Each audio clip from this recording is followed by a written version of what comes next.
Alrighty, my friends. So one last video to round up this lab for us.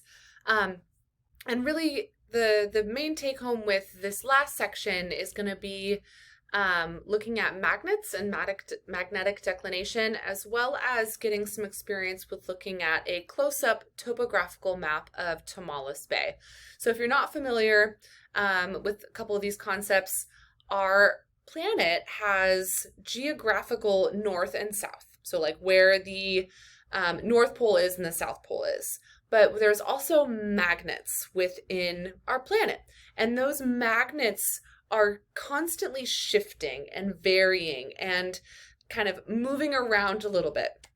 And we'll learn when we get to plate tectonic stuff, if you're in my oceanography class, that those magnets actually do a switch every once in a while. And that was actually one of the ways that we know that plate tectonics are a thing, because that gives us different anomalies in the rock features. Anyways, so we believe, going through a magnetic shift now. So because of those shifting magnets, we can see that there's the shift in different locations around the world.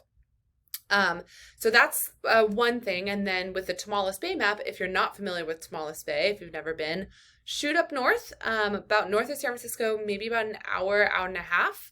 Really cool, really beautiful beaches that are pretty well deserted, honestly. But a really, really cool space to go. And if you've ever had Hog Island Oyster Company or Tomales Bay oysters or Drake's Bay oysters, that's where those farms are. It's really lovely, like cute little coastal towns. Highly recommend popping into a car and driving up there real quick. Anyways, and so we're gonna play around with that map here in just a sec. So that's where couple of these things, you're going to be using some of the resources in Canvas, which will be helpful. But I'm going to go through them here as well. So here we are, magnetic declination and maps. So first I want you to define what magnetic declination is. Is it constant in space and in time? Why do you think that could change in space or in time? And then for number 8, for the value of the magnetic declination at your home today, what you're going to do is go up to this website, which will probably help you answer some of those questions, by the way, but a really neat little website of what this all is. So what you're going to do is you're going to look up the latitude and longitude of your location. So say if I were to do it for the zip code that I live in right now, so it'll say, I'll type that in, then say get and add lat and long, then bam, there it is. Guess what? Look what that's in. Degrees and seconds. So I have all that, today's date, and then calculate, and bada bing, bada boom, there she is. So what I would say then for this question is that my magnetic declination is 13 degrees 5 minutes east, plus or minus 21 minutes, changing by 5 minutes west per year. So it's a constantly changing thing, which will help you answer some of those questions, which is really quite fascinating. So you can approach this question however you want. You can either like literally type in what the declination is, or I've had students that just take a screenshot of this and put that into the lab as well. That's fine with me. I'm truly not very picky. So that's really just recognizing that that's a thing. And then I know that these 9 and 10 seem like random questions. They kind of are. I didn't really know where else to put them in the lab. But what I want you to do is describe a cross section of a hill as if you were to cut a hill in half. What do you think you would see? Versus if you were to take a drone and look at the top of a hill, what would you see? What would it look like? And then on Canvas, there is a map of Tomales Bay. So if we go to our Canvas page, we scroll down to the lab resources, there's a good old map of Tomales Bay here. I would recommend downloading this. It is a big file, but you can indeed also zoom in on Canvas, I believe, because it is a pretty big file. But if you download it, then you'll have a really nice, well-detailed map of Tomales Bay.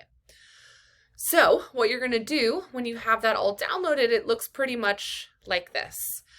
So you have, it's really quite lovely. If you're not familiar with topographical maps, all of these little lines here, those are called contours, and they're contours of the same height. So basically, like where you see these contours really, really tightly packed together, that's probably a cliffside, right? But whereas like right here, for example, where they're not very tightly packed together, like just to the bottom left of White Gulch, that's probably a hilltop where it's not a very steep gradient.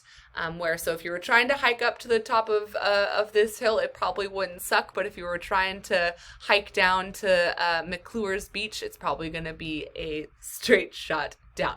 So that's just kind of giving you an idea of what topographs are.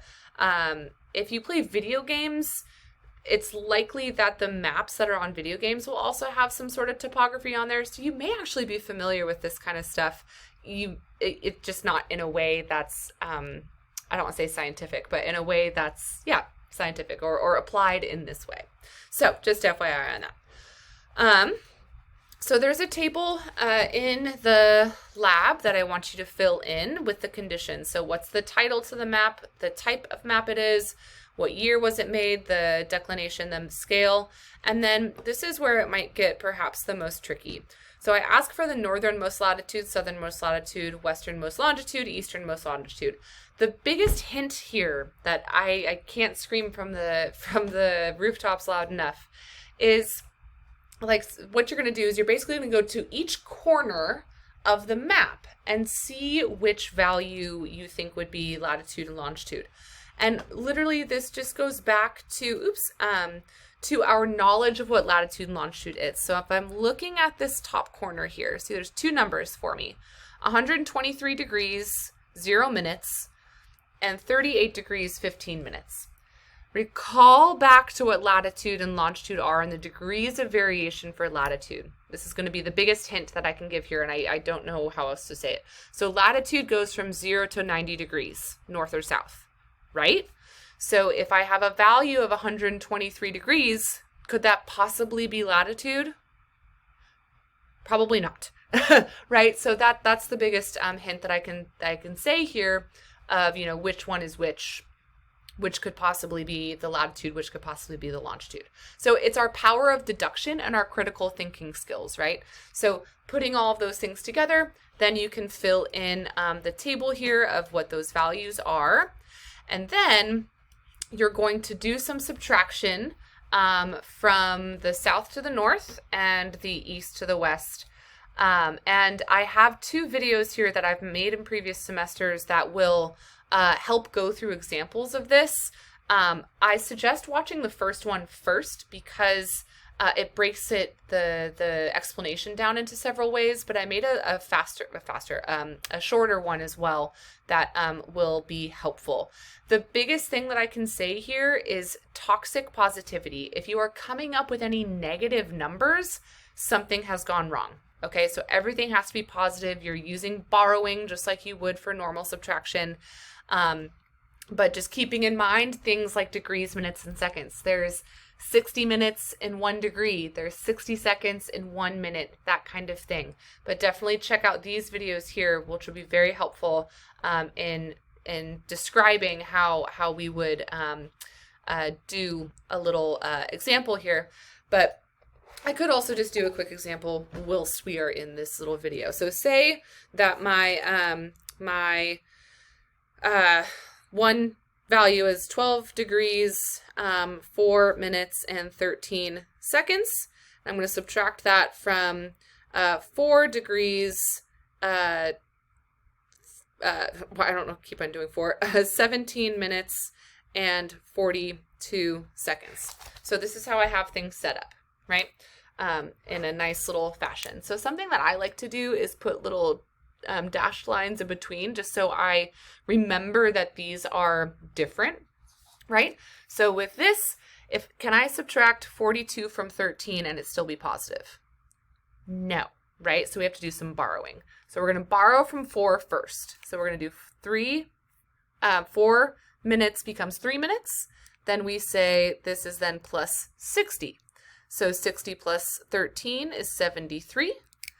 And now we can do 73 minus 42 and it be positive, right? So 73 minus 42 is 31 seconds.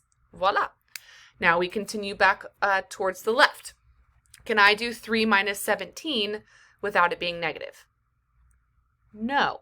So we have to do borrowing again. So I'm going to borrow from 12. Thanks, 12. You've been sweet.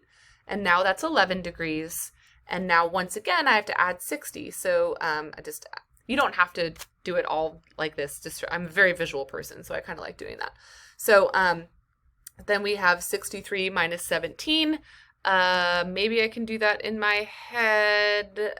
Is 48, I think. Or 46? No, 46, sorry, 46. 46 minutes, and then 11 minus 4. Beautiful. It can be 10, 9, 8, 7, 7 degrees. So in these random made-up numbers that I just made up, we can do the value, or the remnants of this would be 7 degrees, 46 minutes, and 31 seconds. So it's not super difficult of math. It's just wrapping our minds around that borrowing situation and just remembering that with degrees, minutes, seconds, it's the 60 minutes in 1 degree and 60 seconds in 1 minute. That's why I introduced that whole idea at the very beginning of this lab. So that's the deal with that. Please watch those other videos. I think they'll be maybe a little bit more helpful, perhaps. You can go through it slower. It's not at the end of this video, things like that. All right, reach out if you need any assistance. Remember, as long as you make an attempt with those calculations, just show me a little picture of the work shown and you'll be all groovy. Pinky promise, and you'll be all set. All right, thank you so much for watching.